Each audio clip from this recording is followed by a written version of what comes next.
जय हिंद। आप सभी का स्वागत है पुरानी यादें एक सीख चैनल पर। शुरू में जिस उद्देश्य के साथ इस चैनल की शुरुआत की गई थी वह उद्देश्य आज शायद पूरा होने जा रहा है। और हमारे पुराने मित्र जो अभी फ़िलहाल बीएसएफ में हैं उनका एक परिचय हम जानेंगे और उनकी जो कहानी है उन्हीं की ज़ुबानी हम सुनेंगे। तो किस प्रकार से उन्होंने अपने जीवन में संघर्ष किया, कितनी भर्तियां अटेम्प्ट करने के बाद उनका सिलेक्शन हुआ। तो हमारा उद्देश्य, इस चैनल का उद्देश्य यही है कि कोई भी जो मंजिल के राह में निकल चुका है वो हारे नहीं और संघर्ष जारी रखे, क्योंकि कभी ना कभी उसे सफलता ज़रूर मिलेगी, लेकिन संघर्ष आपको जारी रखना पड़ेगा। रास्ता आपको अगर चल दिया है उस जिस रास्ते पर, उस रास्ते पर चलना जारी रखना होगा। और इसी प्रकार के उदाहरण हम लेते आते रहेंगे, लेकिन तब तक हम मिलते हैं महिपाल राम जी से। तो आइए चलते हैं उन्हीं के पास। जय हिंद सर। जय हिंद जी, पहले आपने ये सोच लिया था कि आपको बीएसएफ में ही जाना है? ना। जब भी इंसान देखो कोई कुछ सोचता नहीं है, पहले एक फील्ड के लिए अपने आप को प्रिपेयर करना पड़ता है। तो शुरू से ही भगवान ने हमें ठीक ठाक फिजिकल दिया और अपने ग्रामीण क्षेत्र होता है तो इसमें जल्दी से जल्दी ये होता है कि आप कोई ना कोई जॉब प्राप्त करो तो आपको एक सोशल इमेज मिलेगी। तो इसीलिए हमने वहीं से सोचना शुरू किया कि भाई अपना भगवान ने ठीक ठाक फिजिकल दिया है और जी हमें सर। एक छोटी एज में कौन सी नौकरी मिल सकती है। तो इसी के तहत हमने उसी तहत पढ़ाई करनी शुरू करी। जी सर। और क्या भाई यही अपने ग्रामीण क्षेत्र में यही एक फील्ड होता है कि आप जल्दी से जल्दी सेना में लग जाओ, ये आपकी इमेज होगी। तो और थोड़ा देशभक्ति का जज्बा भी होता है एक इंसान में। जी। तो उसी दौरान हमने पढ़ाई के साथ साथ भाई थोड़ा दौड़ना होड़ना एक्स्ट्रा इफेक्ट जो भी है उसके लिए आज से प्रिपरेशन करना तैयार किया।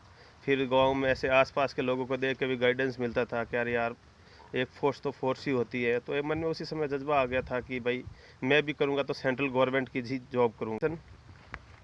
तो उसी के तहत हमने एक ग्रामीण बड़े भाई के साथ हम दौड़ते थे, अपना सुबह के टाइम दौड़ करते थे। उसके बाद पढ़ाई कर ही रहे थे, साथ में चल रहे थे।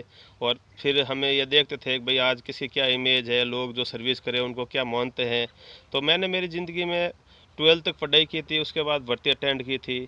तो पहली भर्ती में मैं मतलब जब था तो 17 साल 3 महीने का था, वो मैंने आर्मी की भर्ती अटेंड की थी। तो उस भर्ती में मैं रनिंग क्लियर कर लिया था। बट लास्ट में जब डॉक्यूमेंटेशन होता है उसमें मुझे अंडर एज बाहर निकाल दिया था कि अगर आप 17 साल 6 महीने होते तो अभी मदर फादर का एफिडेविट लगा के हम आपको सहमति दे सकते थे। तो ये मेरी ज़िंदगी की पहली भर्ती थी, उसमें मुझे कॉन्फिडेंस आ गया था कि यार मैं कुछ कर सकता हूँ। एक आर्मी में पहली भर्ती में रनिंग क्लियर किया हूँ, मेडिकल हुआ तो मेडिकली ग्राउंडली फिट हुआ हूँ। तो ये चीज़ है कि कॉन्फिडेंस आ गया भाई हम इसके काबिल तो है। ये मेरी ज़िंदगी का पहली भर्ती थी जिसे देख के और जिसके रिजल्ट के बाद भी मतलब ही मैं सेलेक्टेड ना हुआ हो, बट एक मन में जोश आ गया हाँ भाई मैं कुछ कर सकता हूँ, आई विल डू इट एनिल्स। तो उसके तहत ही मैंने मतलब अपनी फिर पढ़ाई भी अपनी एक तरफ जारी रखी और इस के हमें बस सेना में जाना है, इसी जज्बे के साथ जो भी भर्ती आए उसको एक प्रिपरेशन के तौर पे तैयार करने लगा। जैसे स्टेट गवर्नमेंट की कई वैकेंसी इस दौरान मैंने देखी थी, लेकिन उनमें जाने का मेरा कोई मकसद नहीं था, वो मैं एक मात्र तैयारी के रूप में कर रहा था और ये चीज़ें चल ही रही थी। तो इसी के दौरान मैंने मेरी ज़िंदगी में ये जब आई थी सेंट्रल फोर्सेस की भर्तियाँ तो उनको भी अटेंड करना शुरू किया। उसमें मैंने सीआईएसएफ की भी भर्ती अटेंड की थी, एसएसबी अटेंड की थी, सीआरपीएफ भी अटेंड की थी, एयरफोर्स की भी 2 अटेंड की थी वाई ग्रुप की। तो उनमें जब एग्ज़ाम की तैयारी मेरी लगभग ठीक हो ही गई थी, फिर ये सब बीएसएफ की भर्ती आई थी उसके बाद। तो इस भर्ती में मैंने रिटर्न सब कुछ, पहले हमारा रनिंग हुआ, रनिंग मेरा फिजिकल ठीक ही था, मैंने कर लिया। और इस भर्ती में मैं मतलब एक जाहिर फ्री के स्टाइल में कर रहा था कि भाई हम कर ही लेंगे, जबकि मेरा मकसद ये नहीं था कि मैं यही अटेंड करूँ, कुछ अलग करूं। लेकिन ये एज ए प्रिपरेशन फिर एक छोटे भाई का सिलेक्शन भी हो जाता है परिवार में आसपास में और हमारा ना हो। तो इसी के नाते हम क्या करते हैं, घर वाले थोड़े ऐसे बोलने लगते हैं भाई आप क्या कर रहे हो, दिल्ली जा रहे हो, कहीं जा नहीं रहे हो, सिलेक्शन नौकरी करने का इरादा है या नहीं है जी। इसी तहत मैंने ये मतलब ये भर्ती के मेरी सब लगभग सभी प्रक्रिया पूरी हो चुकी थी और अभी ऐसे मैं काफ़ी भर्तियाँ भी देख चुका था, हर एक जगह सेलेक्टेड हो ही रहा था। तो इसमें फिर मुझे ये अपॉर्चुनिटी लगी कि यार पहले तो हम ऐसे करते हैं, यही ज्वाइन कर लेते हैं जी। और उसके बाद हमें अगर कुछ आगे भी करना है तो भाई हम आगे रह के भी कर सकते हैं। लेकिन उस दौरान क्या मेरे बीए की पढ़ाई छूट गई, मैंने ये ज्वाइन कर ली, ये हमारी चल ही रही थी। और मतलब बढ़िया, एक जो एक अपने दिल में खुशी थी ना शुरुआत में जी कि भाई एक फोर्स में लगेंगे, जी दुनिया हमें एक अलग इमेज से देखेगी जी और हमें अलग अलग इंडिया में स्टेट में घूमना मिलेगा। तो इस जी चक्कर मतलब हम ये किए जा रहे थे, नौकरी ठीक लग रही थी। उसके बाद मुझे इस नौकरी में भी लगा थोड़ा ऐसे है यार, माहौल ठीक नहीं है, तो मैंने ये नौकरी छोड़ के दूसरे भी कुछ क्या भाई मैं कर सकता हूँ, उसका भी फैसला किया था। उस दौरान ऐसे मुझे दोबारा कोई अपॉर्चुनिटी नहीं मिली कि मैं कोई ज्वाइन कर पाऊँ, तो कुछ दिन छोड़ने के बाद वापस मैं ये नौकरी कर रहा हूँ। आज एक मतलब ग्रामीण क्षेत्र के लिए से बहुत अच्छा फील हो रहा है। मैं अपने परिवार को पाल ही रहा हूँ, देश की रक्षा कर रहा हूँ, जिससे मेरे माता पिता भी किसी समाज में बैठ के मतलब एक गर्व के साथ कह सकते हैं भाई मेरा बेटा कुछ कर रहा है, फौज के देश के लिए कुछ कर रहा है। तो ये सब मुझे बहुत खुशी देती है। अलग अलग स्टेट घूमने का मज़ा आता है, कोई ऐसे हतोत्साहित नहीं है।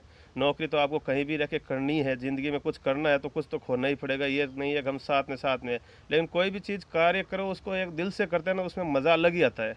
जैसे मैं आज अपनी नौकरी को बहुत एंजॉय से कर रहा हूँ, बहुत मज़ा आ रहा है। जी सर, आप कुछ अपनी तरफ से ये कहना चाहिए जो हमारे युवा है, जो रास्ता मतलब भटक जाते हैं, पढ़ाई करते हुए भी वो मतलब रास्ता छोड़ने का प्रयास करते हैं, उन्हें वो अवसर नहीं मिलता आगे जाने का, और संघर्ष 2-3 साल के बाद देखते हैं कि अब नौकरी नहीं लगेगी। उनके लिए आपके अनुसार कोई शब्द हो मोटिवेशन के रूप में?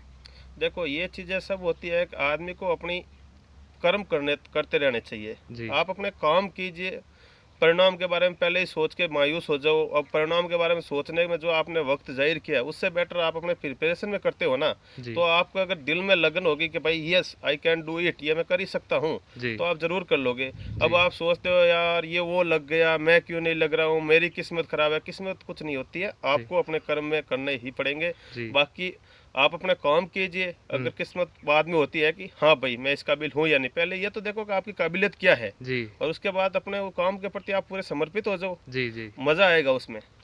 इस इन बातों के दौरान मैं आपको एक बात और कहना चाहता हूँ कि जब मैं इनसे मिला था नौकरी लगने से पहले 1-2 साल पहले, तो इनके शब्दों में वो आत्मविश्वास मैंने देखा। इन्होंने पहले ही कह दिया था कि दोस्त मेरा सिलेक्शन होगा, ज़रूर होगा एक दिन। तो वो आत्मविश्वास अब भी आप देख रहे हैं, झलक रहा है, और वो पहले भी था नौकरी से पहले। तो मैं युवाओं को कहना चाहता हूँ, रास्ता मत छोड़िए, आप एक दिन ज़रूर लगेंगे, 4 साल लगे, 5 साल लगे, 6 साल लगे, 7 साल लगे, लेकिन सिलेक्शन ज़रूर होगा। और इन्हीं बातों के दौरान सर मैं आपको थोड़े से बचपन की ओर ले चलता हूँ। तो कोई एक घटनाक्रम आपको बचपन के रूप में याद हो जो आप बताना चाहें? जैसे कि आपने कहा था कि बचपन का कोई इंसिडेंट, अब आपको तो पता है कि हमारा गांव एक नेशनल हाईवे पे है, तो अक्सर इस रूट पे फौज का मूवमेंट वगैरह होता ही रहता है, गाड़ियाँ अक्सर जाती रहती थे। तो हम एक फ़ौज को देख के आज भी हमारे इंडिया में ऐसा है कि लोग उत्साहित होते हैं, हम भी होते थे। बड़ा ऐसे अच्छा लगता था कि यार देखो फौज में है, ये वर्दी है, उसके प्रति एक दिलचस्पी होती है। उसके बाद उसी दौरान अपने ही गांव में दो दो पर्सन सेलेक्टेड हुए थे आर्मी में, तो उनको देख के पूरा गांव कितना खुश हुआ था, सभी लोग खुश थे दिल से, मतलब ऐसे किसी के प्रति भावना नहीं थी चाहे अपना मत हो, लेकिन सारा गांव खुश हुआ था कि भाई आज फौज में। तो उनको देख के ही हमें भी बचपन में प्रेरणा मिले क्या क्यों ना यार मैं भी यही जॉब करूँ, पूरा गाँव मेरे नाम से खुश हो, मेरा भी कुछ नाम हो समाज में, अपनी अलग एक पहचान बनाऊँ। तो इसी के तहत मैंने अपनी मेहनत करी। आपको अपनी मेहनत करनी और ख़ुद को इस काबिल बनाना है, कॉन्फिडेंट करना है कि भाई yes I will do it, ये मैं कर सकता हूँ, I can do it any else, वो कॉन्फिडेंस आप में होना चाहिए। मैं आप सभी से ये कहना चाहता हूँ, आप लोग अपनी तैयारी करो दिल से, जिस कार्य को आपने सोच लिया उसके प्रति पूरे समर्पित हो जाओ। उसके बाद आपको कोई गाइडेंस चाहिए, किसी तरफ की हेल्प चाहिए, तो आप हमें कह सकते हो, हम ज़रूर आपकी हेल्प करने के लिए तैयार हैं। बाकी मेरी दिल की सोच यही है कि आप लोग तैयारी करो, आप लोगोगे तो हमारा भी कुछ होगा नाम, हम बहुत खुश हैं। जय हिंद। किसी प्रकार के आपको हेल्प चाहिए तो ज़रूर याद करें। जय हिंद सर, जय हिंद।